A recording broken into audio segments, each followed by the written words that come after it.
আসসালামু আলাইকুম। আপনার কাছে আমার প্রথম প্রশ্ন, 1971-এ আমি তখন মাত্র 7 বছরের ছিলাম। জামাতকে নিয়ে যখনই কথা হয় একটা ডট ডট ডট ওখানে থেকে যায়। প্রবাসীরাও অনেক কথাই আমাদেরকে বলেন। তো আপনার কাছ থেকে স্পেসিফিকলি সে সময়ের ভূমিকা এবং এবারে যে সফর, এই সফরে যুক্তরাষ্ট্রের কোন শীর্ষ রাজনৈতিক নেতৃবৃন্দের সাথে আপনার কোনো আলোচনা বা সুযোগ জামাতের হচ্ছে কিনা আর একটু জানতে চাই। ধন্যবাদ। Thank you. আপনার প্রথম প্রশ্নের জবাবটা আমি দিচ্ছি, দ্বিতীয়টা এড়িয়ে যাচ্ছে বৃহত্তর স্বার্থে। আশা করি সবর করবেন এবং আমাকে সহযোগিতা করবেন।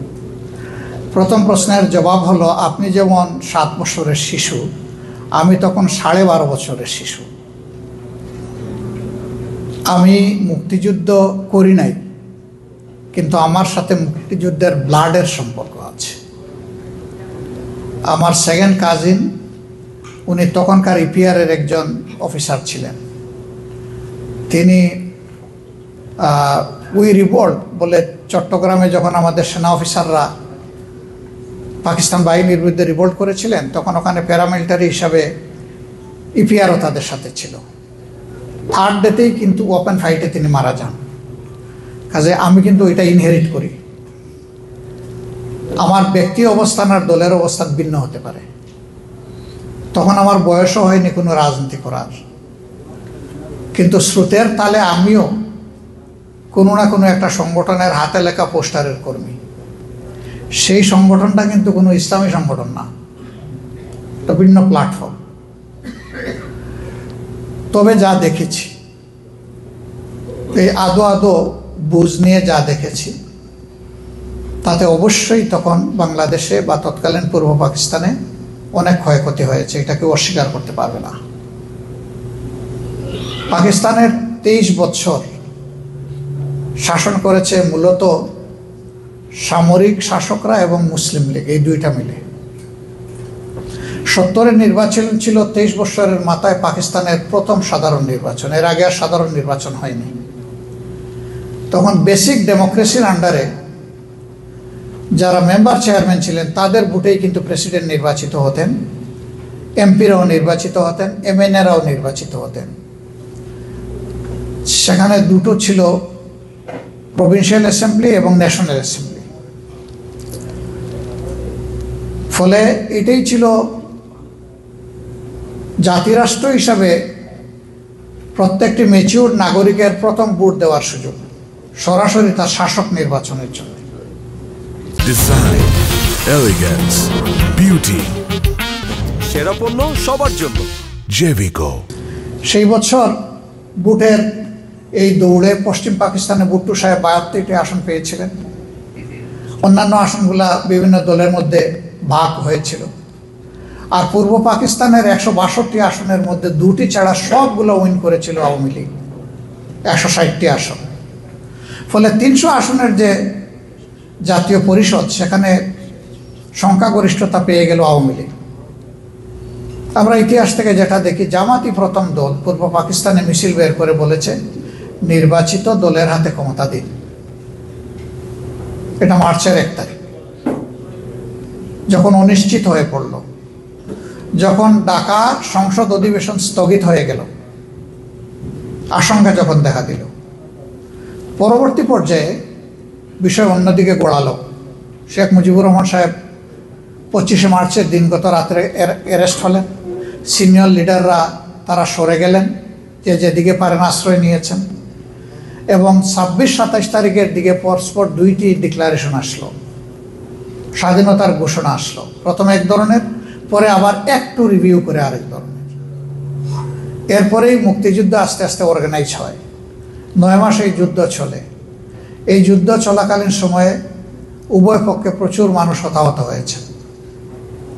যুদ্ধ শেষে 10 জানুয়ারি যখন শেখ মুজিব সাহেব, 8 জানুয়ারি উনি মুক্তি পান করাচির কারাগার থেকে। তারপরে উনি হিথ্রোতে যান, মানে লন্ডন হয়ে হিথ্রোয়ে তিনি বাংলাদেশে আসেন। তো তিনি আসার পরে ক্ষমতা হাতে নেন এবং তিনি 4.5 বছরের মতো সময় পান দেশ পরিচালনা করার। সেই সময় 2টি আইন হয়েছিল। একটি যুদ্ধ অপরাধ আইন, আর একটা হয়েছিল কোলাবরেটর আইন। এই দুই আইনে 24,000 লোকের বিরুদ্ধে মামলা হয়,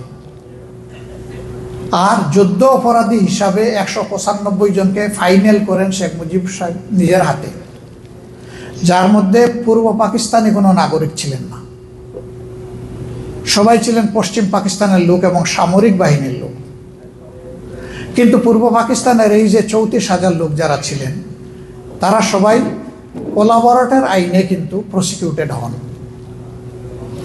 আপনারা দেখেছেন যে আমাদের কিছু সিনিয়র নেতৃবৃন্দকে ট্রাই করা হয়েছে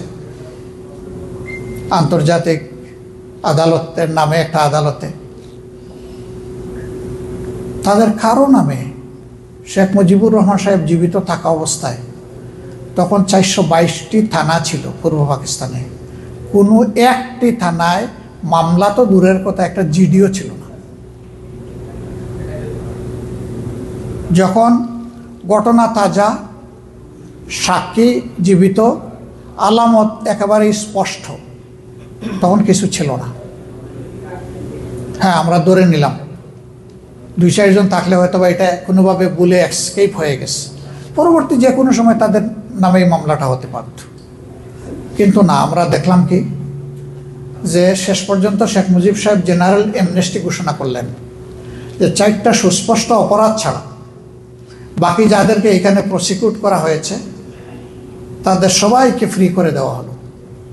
সবুর খান সাহেব, মালেক সাহেব, নুরুল আমিন সাহেব সবাই কিন্তু এই সুযোগ বেনিফিট পেলেন, তারা জেলে ছিলেন সবাই। বাকি সবাইকে তিনি ক্ষমা করে দিলেন। 4টা অপরাধ কি?